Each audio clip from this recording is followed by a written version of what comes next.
a wí fún wọn tó o ṣùgbọ́n wọn ò gbà o, kọ̀rọ̀ náà tó dàrú o àmọ́ wọn ò gbà o. a sọ fún wọn tó o ṣùgbọ́n wọn ò gbà o, kọ̀rọ̀ tó dà báyìí o ṣùgbọ́n wọn ò gbà o. awí àbá àwí àwọn ọmọ tó bá sọ lẹ́nu ṣàkóyà kọ́ ni. ṣé ẹ mọ ohun tó ṣẹlẹ̀ àbẹ́ẹ̀ tí ìmọ̀ ọmọ Yorùbá kò kí yẹn kalẹ̀ káàárọ̀ ẹ̀ káàsán. ẹ rí i pé olórí àti ààrẹ orílẹ̀-èdè Nàìjíríà Aṣíwájú Bọ́lá Ahmed Tinubu ọ̀hún ni wọ́n dági ìyàjọ́ fún yìí ní àwọn tí bàbá yìí súnmọ́ jù. aṣọ àti tuntun sọ láìmọye ìgbà wípé yóò ṣe rí bí báwo ló ṣe yẹ kó rí bẹ́ẹ̀ sọ yẹ kó rí bẹ́ẹ̀ ṣá kí ìran kan máa jọba lórí ìran kan. àwọn ìgbìmọ̀pọ̀ bó ṣe gbìyànjú tó láàrin wọn tí ń kó wọn mọ́ra tíṣe yìí tí ń pín nǹkan lé wọn lọ́wọ́ síbẹ̀ kàkà kó sàn lára àyà àjẹ́ ó fi gbogbo ọmọ bí obìnrin ẹyẹ wá ń ṣubú lu ẹyẹ.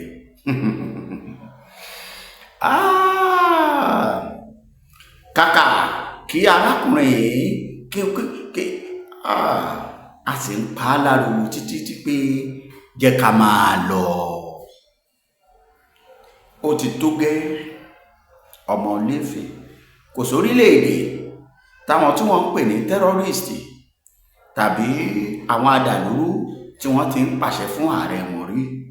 ẹ gbọ́, stop calling us terrorists to end violence, says bandit kingpin Ado Ailero. ẹ gbọ́, àwọn bandit ni wọ́n kọ lẹ́tà tí wọ́n pe àwọn tí wọ́n ṣèpàdé tí wọ́n sì jẹ́ kó yé Bọ́lá Tinubu pé tó má pè wá ní bandit mọ́ o, má pè wá ní terrorist mọ́ o, bí bẹ́ẹ̀ kọ́ ọ̀kàndé nínú yọ. ẹ má gbàgbé pé fídíò bí wọ́n ṣe ju Bọ́lá Tinubu lóko wọ́n gbé wá fún yín. ẹ jẹ́ n kọ́kọ́ ka ìwé àpilẹ̀kọ tí wọ́n kọ sí Bọ́lá Ahmed Tinubu kí n ka díẹ̀ níbẹ̀. ó gùn ó ṣe gbọ̀nàgbọ̀nà bí ìwé ìpẹ̀jọ́ ni. òun rèé, ẹ máa gbọ́.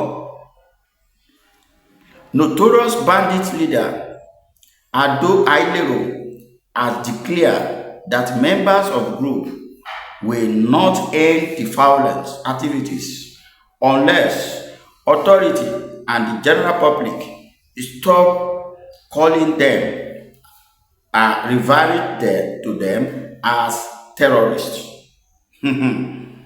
ẹ gbọ́, wọ́n ní ẹ dákun ó kọ́ wo ni ká máa wá pè wọ́n láwọn ò ní dákẹ́, àwọn ò ní dúró, àwọn ò ní jẹ́ kó gun omi. ẹ sáà rí wọn, ẹ farabalẹ̀ ẹ máa wò wọ́n lẹ́gbẹ̀ẹ́ mi.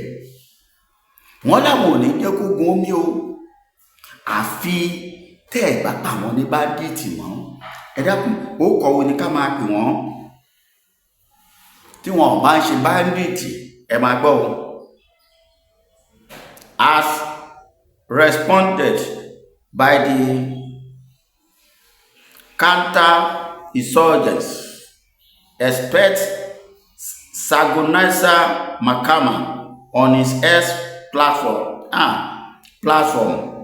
Ailero state is this during a peace dialogue session held in Danusa local government area of Katsina State, while speaking on behalf of all his group.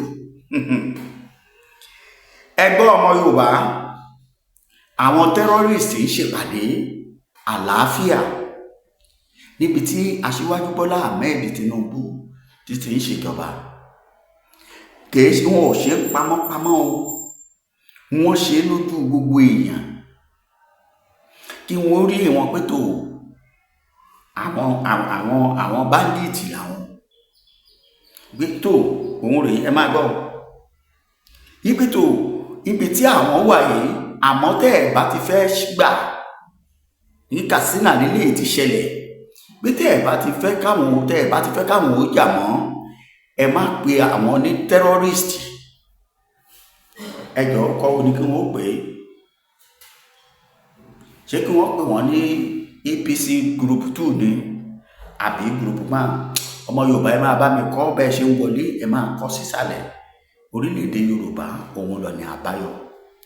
Bẹ́ẹ̀ olóyè Sunday Adéyẹmọ Ìgbòho Òòṣà kò jalè, kò yìnbọn pààyàn, bẹ́ẹ̀ kò jínigbé, kò sì fipá bá àyàn sùn, kò gba wọ́n ránṣọ́ọ̀mù lọ́wọ́ ẹnikẹ́ni. Ìjọba Nàìjíríà wọ́n sì ní dandan kó má wọ̀lú, bí bẹ́ẹ̀ kọ́ àwọn ò gbé báwọn ṣe gbé Nnamdi Kanu. Kódà iléeṣẹ́ rédíò lẹ̀ kò sì declare no work on Monday àbí Sunday àbí Tuesday. Àwọn tí wọ́n jẹ́ ajínigbé, ajínipa, tí wọ́n ń da odidi orílẹ̀-èdè láàmú, àwọn àgbààgbà ló pè wọ́n jọ, gómìnà pè wọ́n wípé tó ẹ máa bọ̀, ẹ jẹ́ á ṣèpàdé àlàáfíà.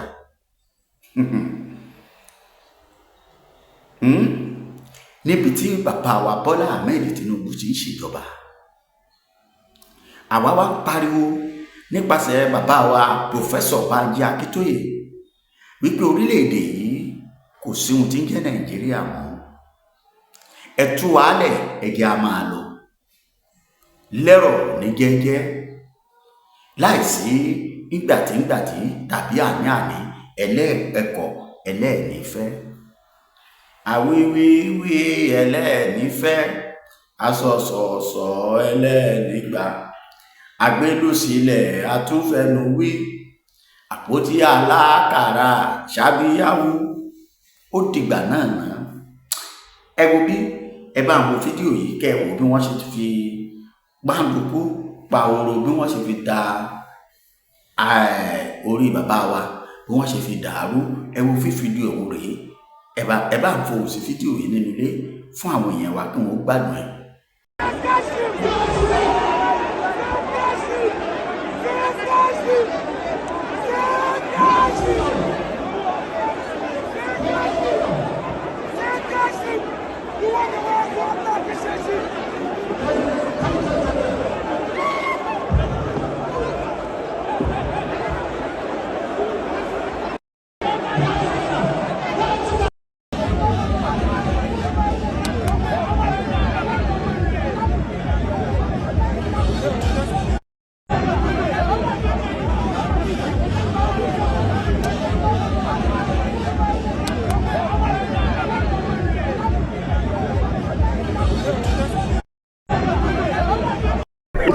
We came with the former Vice President of Nigeria, Atiku Abubakar, to pay a courtesy call, Salah greeting to our leader, former President Muhammadu Buhari. That's all. That's why we came.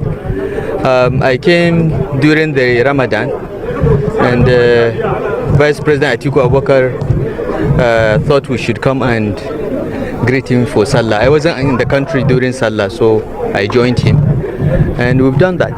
That's it. Come to pay courtesy call, that's all, to friends and relatives. Salah greetings. Don't I have a right to be friends to anybody again, whether political or non-political? They are all my friends. All what I can say is that, there is an attempt by, the major political parties. Ẹ káàbọ̀ padà. Ẹ ti rí àwọn tó ṣiṣẹ́.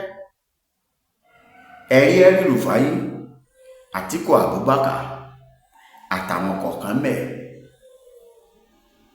Tí wọn náà la ṣe pariwo gbogbo ẹ̀yin tẹ́ ẹ̀ bá ń wo fídíò wa, tẹ́ ẹ̀ gbọ́ ọ̀rọ̀ Yorùbá, tẹ́ ẹ̀ sì súnmọ́ bàbá Bọ́lá Tinubu wípé ẹnìkan kì í rẹ́fọ̀n ọ̀tá lẹ́ẹ̀mejì. Àkókò Yorùbá rèé tó yẹ ká máa lọ lálàáfíà. Bí ọba ṣe ohun gbogbo kóhun wọn fún wa mọ́nà ẹni Yorùbá tó bá ti fọwọ́ sí ìwé òmìnira wa ó mà tán. Jẹ́ ká pín lọ́gbọọgba kólúkúlù kan máa lọ. Orúkọ ẹ̀ ò sì ní parẹ́ nínú ìwé ìtàn, bí ò ṣe ní parẹ́ lórílẹ̀‐èdè Nàìjíríà àrà tó dá gẹ́gẹ́ bí ààrẹ. Bẹ́ẹ̀ ni ò ní parẹ́ lórílẹ̀‐èdè Yorùbá nígbà tó bá ṣe nǹkan tó yẹ kó ṣe. Àmọ́ bí ọba ṣe ẹ bá rán wọn létí pé àwọn èèyàn kan bẹ́nu Bíbélì, ẹ mọ̀ pé Bíbélì lè máa fi àsìkò tó yẹ kó dìde fún òmìnira ilẹ̀ bàbá wọn tí wọn ò dìde tó, ṣùgbọ́n gbòòtò àkókò Ọlọ́run gbé àwọn tí ó dìde fún. Iná ẹ̀ ní pòfẹ́sọ̀ Bánjí Akíntóyè fi dìde. Ìlòlóyè Sunday Adéyẹmọ fi sọ pé ìran mi ọ̀ máa jẹ́. Lọ́wọ́lọ́wọ́ tá à ń sọ̀rọ̀ yìí bí rálì ṣe ń lọ káàkiri bí ìgbà tí èèyàn bá ń wàásù rere fún àwọn èèyàn fún àǹfààní ọ̀pọ̀lọpọ̀ àwọn tí ò gbọ́. Nítorí kíni? Torí òmìnira ni. Kí bàbá yìí ó fọwọ́ sí jẹ́jẹ́ nítò èèyàn ọmọ Yorùbá, àbí yóò sọ pé òun ìṣara wa ni. Òun náà ti ń jù lóko yìí, òun náà ti ń sẹ́ǹdì igi sí lórí yìí tí wọ́n ti ní dáńbòrò ọba, tí wọ́n bá sì fi mú kí àwọn ará bíi máa pè yẹn dáńbòrò ọba. Gbódúgbẹ́ ti já, lálà ti lù, ọ̀rọ̀ ti yíwọ́. Ẹ gbọ́, ẹ bá mi pín ètò yìí, ẹ máa kọ sí orílẹ̀-èdè Yorùbá ní kíákíá. Gbogbo ẹ̀yin tẹ́ ẹ bá ti darapọ̀ mọ́ rálì, ẹ tètè darapọ̀ mọ́. Ẹ jẹ́ káwọn tí ò tí ì gbọ́ máa gbọ́. Ẹ̀yin àwa tá a sì ṣe, ẹ má jẹ́ oṣù wa.